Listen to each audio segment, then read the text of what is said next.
رسول اللہ صلی اللہ علیہ وسلم کو نبوت کتنے سال میں ملی؟ 40 سال. سنا ہے نا؟ ٹھیک ہے. 40 سال تک رسول اللہ صلی اللہ علیہ وسلم نے کس چیز پر زور دیا؟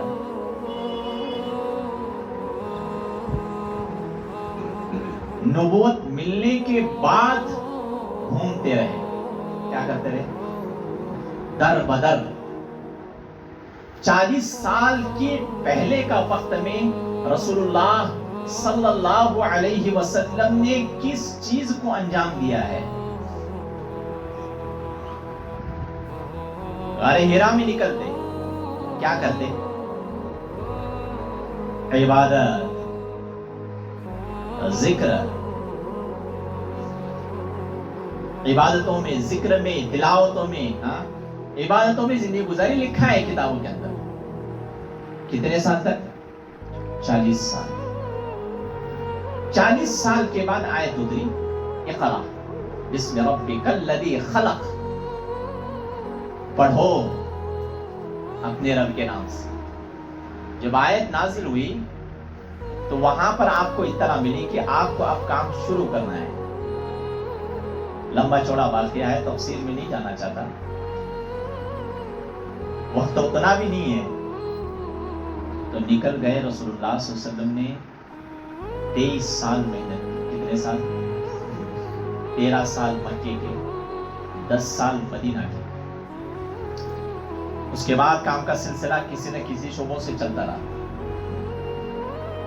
اللہ نے اس دعوت کے کام کو مولانا الیاس صاحب رحمۃ اللہ علیہ کو ذریعہ بنایا. کیا بنایا؟ آپ کو پتا ہے کہ حضرت مولانا الیاس صاحب رحمۃ اللہ علیہ کی پیدائش کب ہوئی؟ یہ کام کرنے والوں کے لیے ضروری ہے. میں ایک بات مختصر انداز میں کیوں کہہ رہا ہوں کہ سمجھو اس باتوں کو. ایک دوسرے کے شعبوں میں لڑ رہے ہیں. کوئی دعوت میں لگا ہوا ہے تو مدارسوں کی حقارت ہے، مدارس میں لگا ہوا ہے. دعوت میں لگا ہو تو خانقاہوں کی حقارت ہے، خانقاہوں میں لگے ہیں تو دعوت اور مدارس کی حقارت ہے. بس میرا یہی کام، بس میرا یہی کام، بس میرا یہی کام. ایسا مجھے سمجھ نہیں ہے. یہ سارے اپنے ہیں. جس طرز عمل پر اللہ کا حکم اور رسول اللہ صلی اللہ علیہ وسلم کی سنت زندہ ہوتی ہو وہ اصل ہے ہمارے لیے. طریقہ کوئی اختیار کر لے، لیکن جتنا نفع اس امت کو دعوت کی محنت کے ذریعے سے اس دین کو چپے چپے میں پہنچایا گیا ہے اتنا کسی شعبے سے اتنا فائدہ حاصل نہیں ہوا. لیکن اس کا مقصد یہ نہیں ہے کوئی بھی شعبہ ہماری نظر میں حقارت ہو. تو ٹھیک ہے. مولانا الیاس صاحب رحمۃ اللہ تعالی علیہ 1885 عیسوی میں پیدا ہو گئے. کتنی عیسوی؟ 1885 میں 85 میں رسول اللہ مولانا الیاس صاحب رحمۃ اللہ علیہ پیدا ہو گئے. آپ کی عمر شریف، عمر مبارک 10 سال تھی. کتنے سال؟ 1895 میں ان کے والد صاحب مولانا اسماعیل صاحب ان کے ہاتھ پکڑ کر مولانا الیاس صاحب رحمۃ اللہ علیہ کو مولانا رشید احمد گنگوئی رحمۃ اللہ علیہ کی خدمت میں لے کر آئے. کہاں لے کر آئے؟ حضرت گنگوئی رحمۃ اللہ علیہ کے پاس لے کر آئے اور حضرت کے اپنے بچے کو تابع کر دیا. کیا کر دیا؟ حضرت دیکھ لو، چھوٹے تھے، 10 سال کی عمر تھی. یہ ان حالات کی اور ان کی زندگی بتا رہا ہوں جس کے طرز عمل پر آج دعوت کا کام کر رہے ہیں، تاکہ ہمارے سمجھ میں بھی آ جائے کہ ہمارا کوئی عمل کسی چیز کے بھی خلاف نہ ہو جائے جو جائز ہے. 10 سال کی عمر 1895 میں 1895 میں لے کر گئے. چھوٹے تھے پھر بھی رکھا. آپ کی عمر 20 سال کی ہوئی. 1905 مولانا رشید احمد گنگوئی رحمۃ اللہ علیہ دنیا سے رخصت ہو گئے. کیا ہو گئے؟ دنیا سے. اور حضرت کی عمر شریف کتنی تھی؟ مولانا رشید احمد گنگوئی رحمۃ اللہ علیہ 1818 میں پیدا ہو گئے اور 1905 میں 1905 میں رخصت ہو گئے. 88 سال کی عمر تھی. 88 جو میرے ذہن میں بتا رہا ہوں. ٹھیک ہے. 1905 میں حضرت رخصت ہو گئے. مولانا الیاس صاحب رحمۃ اللہ علیہ اس کے بعد جب عمر ان کی 20 سال کی ہوئی، حضرت کو پھر مولانا خلیل احمد سہارنپوری رحمۃ اللہ علیہ کی خدمت میں بھیجا گیا. کہاں پر؟ مولانا خلیل احمد جو شیخ زکریا صاحب رحمۃ اللہ علیہ کے پیر و مرشد ہیں اور مولانا الیاس صاحب رحمۃ اللہ علیہ کے. تو حضرت وہاں 20 سال گزارے. کتنے سال؟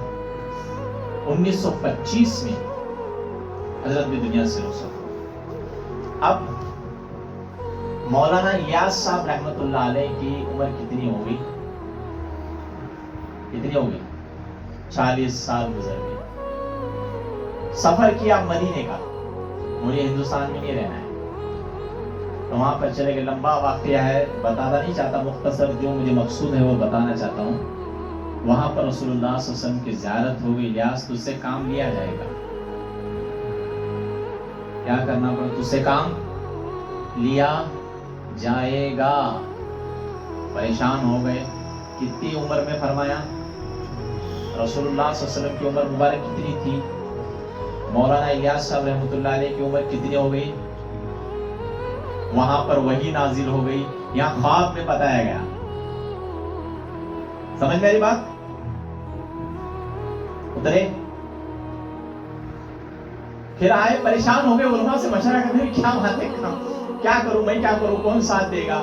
اس وقت کے تھوڑے علماء کرام نے فرمایا یہ کیا کرو گے تم، یہ کہاں سے دن زندہ ہوگا؟ تھوڑے علماء کرام جو ذہن میں آتا بتا دیے، کچھ یہ نہیں ہے، لیکن ہلچل میں رہے، پریشان رہے، کروٹیں بدلتے رہے، کیا کرنا ہے. پھر اس کے بعد اللہ نے کام کو ذہن میں نکالا. تھوڑا علماء کے مشورے سے چند ساتھی طے ہو گئے، آپ کو تھوڑے دن کے لیے نکلنا ہے. اس کو ترتیب نہیں تھی. تو پہلی جماعت بنی 1925 میں. نظام الدین سے نہیں، سہارنپور سے. کہاں سے بنی؟ 6 افراد تھے اس وقت. کتنے؟ اور تھوڑا کام شروع ہو گیا.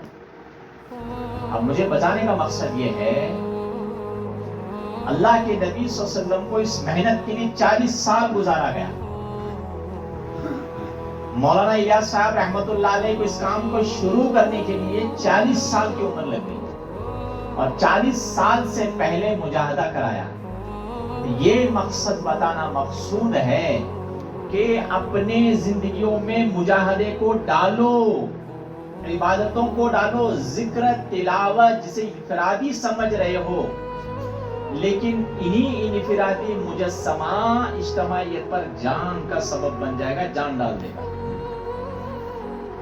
یہ اندر کے کالم دکھتے نہیں ہیں، لیکن یاد رکھو اسی پر دیواریں کھڑی ہو گئی ہیں.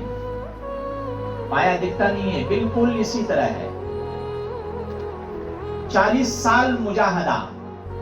آج ہماری خانقاہوں میں یہی کرایا جاتا ہے. اللہ اللہ، عبادت، ذکر، تقوی، ان چیزوں کو بھرو یار، بھرو. جب تکمیل تک پہنچ جاؤ گے اللہ کام لے لے گا. ایسا لے گا تمہاری ایک زبان پر ہزاروں لوگ ایمان پر اور توبہ طائب ہو سکتے ہیں. اتنی جماعتیں نکل رہی ہیں، فتنے کا دور اگل رہا ہے. کیوں؟ آج کام کرنے والے نے اپنے ذاتی اعمال کو کسی کے تابع نہیں کیا ہے، کسی بزرگ کے صحبت میں وقت نہیں گزارا ہے. بس نکلنا ہے 3 دن 40 دن 2.5 گھنٹے مشق کرنا ہی ہے، لیکن جن سے ایمان قوت میں محسوس ہوتا ہے. ہمارے حضرت مولانا الیاس صاحب رحمۃ اللہ علیہ 30 سال عمر کے 10 سال سے لے کر 40 سال تک جن اللہ والوں کی بزرگوں کی صحبت میں رہے، ان لوگوں نے ان کو ایسا سرسبد سرما بنا دیا، ساری دنیا کے اندر ہدایت کے پھیلنے کا ذریعہ بنایا۔ یہ میں بہت اندر کی بات بتا رہا ہوں، دعوت چھوڑنا نہیں، لیکن جو کمیاں ہو رہی ہیں اندر سے، ایک اللہ والے کو پکڑ لو، کسی ایک بزرگ کی صحبت میں رہو، اپنے اعمال کو پیش کرو۔ یہ مولانا الیاس صاحب رحمت اللہ علیہ کی زندگی کے حالات بتا رہا ہوں۔ 40 سال لگے، 20 سال میں دے سکتے تھے، 25 سال میں بھی کام شروع کرتے تھے، نہیں کیا۔ بزرگ وہ ہیں جن سے اللہ راضی ہو گیا ہے۔ مستری اللہ والا کسے بولتے ہیں؟ کوئی اگر سینٹرنگ والا ہے تو اسے بولتے ہیں یہ سینٹرنگ والا ہے، یہ گاؤنڈی والا ہے، یہ فرسی والا ہے، یہ میکینک ہے۔ ایسے کسی کے لیبل سے اس کو لیبل لگا کے نا، سینٹرنگ والے پاس سینٹرنگ کا مٹیریل ملتا ہے، گاؤنڈی پاس تھاپی ملتی ہے نا، پھل فروٹ والے پاس فروٹ ملتا ہے، عطر والے پاس خوشبو ملتی ہے، سب لقب ملتے ہیں۔ اسی طرح اللہ والوں کے پاس اللہ ملتا ہے، اسی لیے اللہ والے کہتے ہیں۔ سوچے نا بات،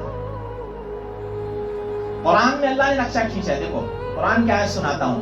الا ان اولیاء اللہ لا خوف علیہم ولا ہم یحزنون۔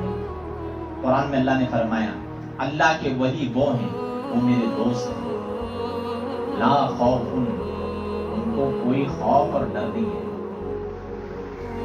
ولا ہم یحزنون، نہ وہ قیامت کے دن غمگین ہوں گے۔ تمہارا حساب چلتا رہے گا، وہ ٹہلتے رہیں گے۔ قرآن بتا رہا ہے، میں نہیں بتا رہا، اللہ کہہ رہا ہے۔